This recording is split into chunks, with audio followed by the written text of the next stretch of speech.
क्या विपक्ष मुख्य चुनाव आयुक्त के खिलाफ महाभियोग प्रस्ताव लाएगा? सवाल बड़ा है, क्या सच में मुख्य चुनाव आयुक्त को हटाया जा सकता है? और अगर हाँ, तो इसकी प्रक्रिया क्या है? आपको इस पूरे विवाद की एक एक कड़ी समझाते हैं। तो देश की सबसे बड़ी लोकतांत्रिक संस्था चुनाव आयोग इस समय बवंडर के बीच खड़ी है। राहुल गांधी ने वोट चोरी का आरोप लगाकर ये तूफान खड़ा किया था।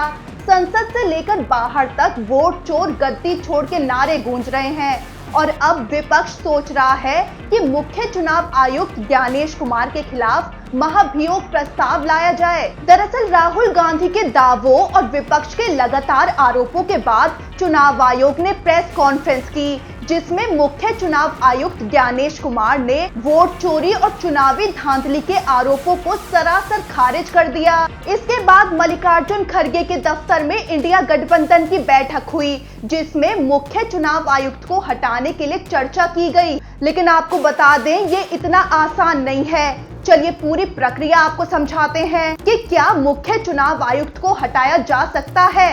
तो भारतीय संविधान के अनुच्छेद 324 के मुताबिक चुनाव आयोग स्वतंत्र संस्था है।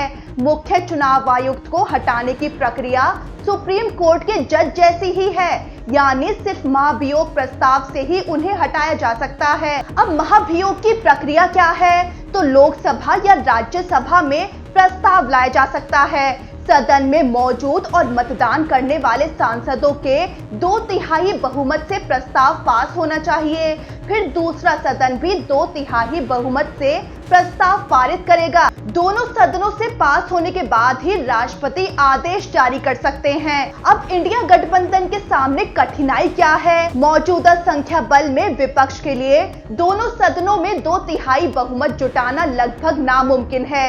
इसलिए भी विपक्ष अभी महाभियोग पर खुलकर कुछ नहीं कह रहा है, लेकिन राजनीतिक दबाव बनाए रखने के लिए इसे हथियार की तरह इस्तेमाल कर रहा है। अब आज संसद में क्या क्या हुआ?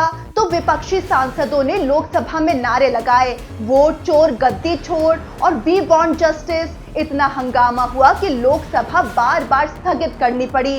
राज्यसभा में भी यही हाल रहा, वहां भी कार्यवाही स्थगित हुई। इसी बवाल के दौरान कांग्रेस अध्यक्ष मल्लिकार्जुन खड़गे के चैम्बर में इंडिया गठबंधन की मीटिंग हुई, जहां मुख्य चुनाव आयुक्त के खिलाफ महाभियोग प्रस्ताव पर चर्चा की गई। अब इस विवाद की शुरुआत कहां से हुई थी और अब चुनाव आयोग ने प्रेस कॉन्फ्रेंस में क्या विपक्ष के सवालों के जवाब दिए हैं, ये आपको समझाते हैं। तो 7 अगस्त को राहुल गांधी ने 1 घंटे से भी लंबा प्रेजेंटेशन दिया। आरोप लगाया कि 2024 लोकसभा चुनावों में, महाराष्ट्र और हरियाणा विधानसभा चुनावों में और यहां तक कि बेंगलुरु सेंट्रल की एक महादेवपुरा सीट पर ही लाखों फर्जी वोटर पाए गए। राहुल गांधी ने कहा कि बिहार में चल रही वोटर लिस्ट की SIR प्रक्रिया यानी विशेष गहन पुनरीक्षण में भी भारी धांधली हो रही है।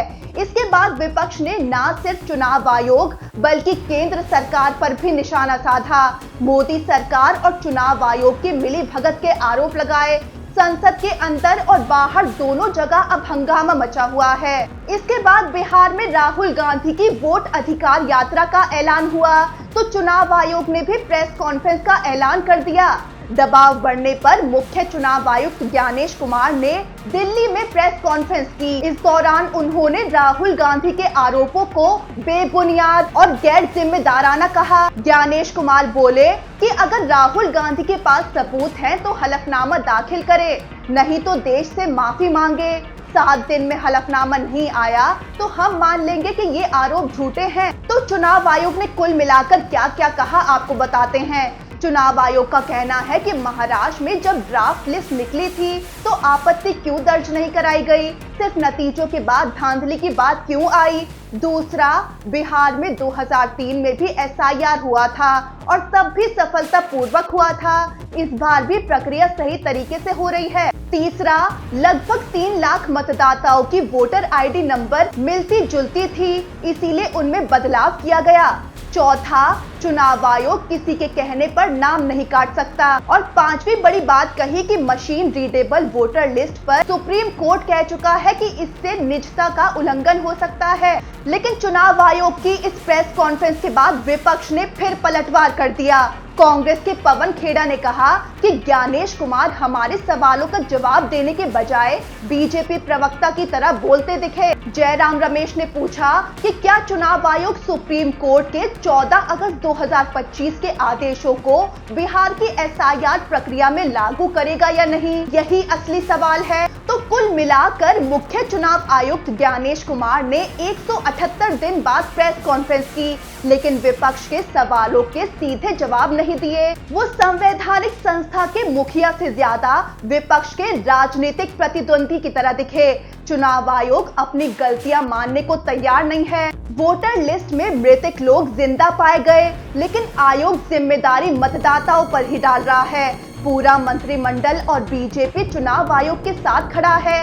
हर गलती पर चुनाव आयोग का बचाव करता दिख रहा है, जिससे ये संस्था बीजेपी के संगठन की तरह नजर आ रही है।